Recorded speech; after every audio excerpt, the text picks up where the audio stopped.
পাক যখন পুণ্যা শরীফে যান, অন্যান্য প্রদেশের যে জান্নাত আনা অধিকাংশ জায়গায় হুজুর পাকরা সফর করে থাকেন।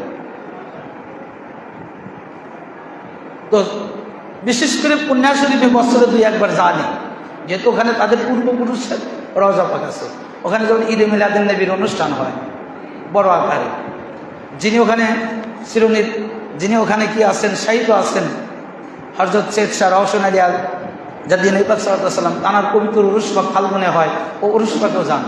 কোনো কোনো বৎসরে 14 ফাল্গুনের আগে হয়, আবার কোনো কোনো বৎসরে 14 ফাল্গুনের পরে হয়। যাই হোক, ফাল্গুন মাসে হয়, সে উরুস পাকে যান।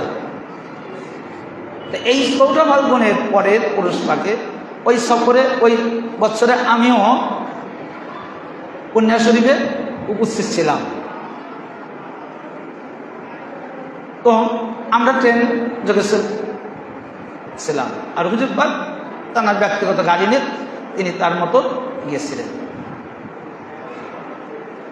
সেই বছরেই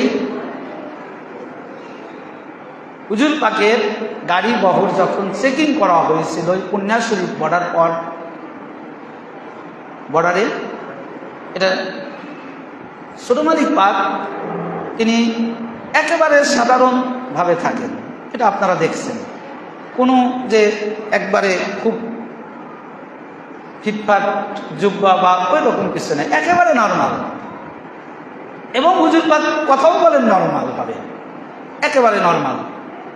কোনো কথার মধ্যে কোনো অহংকার তাকব্বারি এরকম কোনো কিছুই নেই, কিন্তু ভাষা স্ট্যান্ডার্ড, এটা সত্য। মনে হয় কথাগুলো শুনি এরকমই লাগে, এত মিষ্টি ভাষায় তিনি কথা বলেন। এবং হুজুর পাককে আমি এটা নিজে প্রমাণিত যে যারা হুজুর পাককে দেখতে পারে না, ছোট মালিক পাককে, তাদেরকেও হুজুর পাক কখনো খারাপ কথা বললে চেপে যেতে পারে, না না থাক, ওটা ওর মতন, এইভাবে বলে দেয় যে ও ওর মতন থাকবে, অসুবিধা নেই। তাহলে কেমন দয়ালু হতে পারে, এটা আশ্চর্য বিষয়। শুধু একবার হুজুর পাক বলেছিলেন যে আমাকে তো সবাই চায় না। আমি এই ঘটনাটা আশ্চর্য হয়ে গেছিলাম যে হুজুর পাকের কারামত পাক কি ভাই, যে আমি হুজুর পাকে দাওয়াত দিলাম, প্রত্যেকটা বাড়ি হুজুর পাক বলতেন এই কথাটা, যে আমি এমনভাবে বলতেন যে এইরকমও বলেছিলেন যে আমি বেঁচে থাকলে একদিন যাব। এটা কিন্তু কম কথা না ভাই, এটা হুজুর পাকের বাণী। এটা আমার কাছে বলেছিলেন যে আমি ওই জায়গাতে যদি আমি বেঁচে থাকি আমি যাব। ঠিক 8-5 বছর পরে হুজুর পাক আমাকে বললেন যে তোমরা তো আমাকে যেতে বলো, আমাকে কি ওরা সবাই চায়? সেদিন মনটা খুব খারাপ হয়ে গেল। কি বলবো, মালিক তাকে আপনি ভালো জানেন। সেই বছরে আসেই আমার রুমে তালা। চিন্তা করেন, আমি সেই বছরে যখন আমি ঘুরে আসলাম, শবে বরাতের আগে আসলাম, শবে বরাতের দিন সকালে দুপুরবেলা আমার রুমে তালা। আমি একটু বাজারে গেছি, বাজারে খবর গেল মাওলানা আপনার রুমে তালা দিচ্ছে, আপনাকে আর দিকে যাওয়া যাবে না। তাহলে হুজুর পাক কয়েকদিন আগে বললেন কি, তার প্র্যাকটিক্যালি প্রমাণ আমি পেয়ে গেলাম ওই জায়গায়। তো যাই হোক, এগুলো আসলে নিতান্তই ব্যক্তিগত কথা বলা ঠিক না, লাইফ চলছে। তো হুজুর পাক ছোট মালিক পাকের আসলে যে কি নিয়ামত তিনি, এটা আসলে বলে শেষ করার না ভাই। তো হুজুর পাক তিনি সবসময় স্বাভাবিক নর্মাল জীবনযাপন পছন্দ করেন। তিনি খাদেমদেরকে বলে দেন যে আমি যখন তোমাদের সাথে সফরে থাকবো, আমি আওলাদে রাসূল বা আমি কি, এটা বলার দরকার নাই, জাস্ট সংক্ষিপ্তভাবে বলবে যে আমাদের প্রাইভেট গেস্ট, বাস এটুকুই যথেষ্ট। তো পুণ্যা শরীফে যখন বর্ডার চেকিং হচ্ছে, ঠিক সেই দিন হুজুর পাকের গাড়ি বর্ডারে থেমে গেছে, থামিয়ে দিয়েছেন, চেকিং হচ্ছে সব গাড়ি।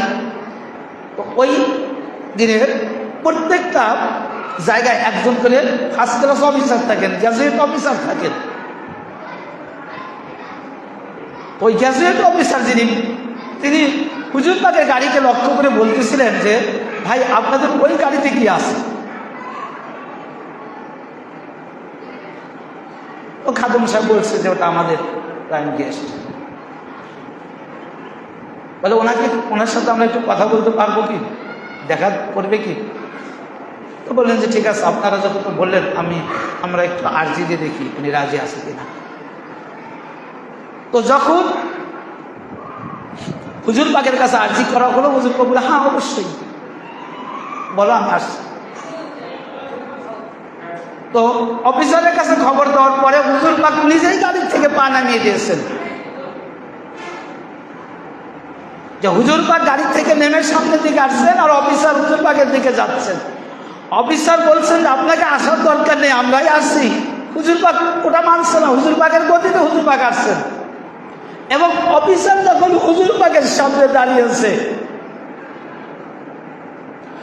অফিসার যখন হুজুর পাকের সামনে দাঁড়িয়েছেন, হুজুর পাককে দেখার সাথে সাথে সিজদায় পড়ে গেছেন। তো কেমন সিজদা, যেটাকে বলা হয় ষষ্ঠ প্রণাম, অর্থাৎ গোটা বডি মাটির সাথে নিয়ে দেওয়া।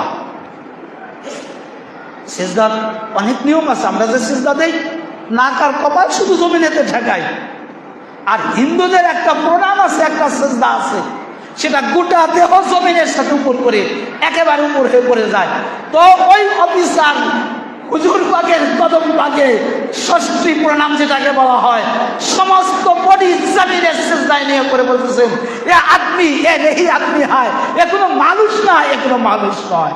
যে আপনারা যে বললেন এ একজন সাধারণ মানুষ, সাধারণ প্রাইভেট গেস্ট, না আমি দেখে মানুষ দেখছি না, এটা তো অন্য জগতের মানুষ।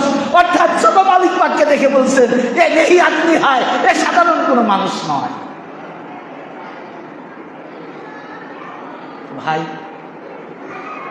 এটা ছোট মালিক পাকের থেকে এই ঘটনাটা ঘটে কোন বছরে? আমি আমার 2 সন্তানকে যে বছরে সুন্নতে খাতনা দিই, ওই বছরে আমি ওখান থেকে হুজুর পাকের জিয়ারতের অনুমতি নিয়ে আসছিলাম ওই বছর।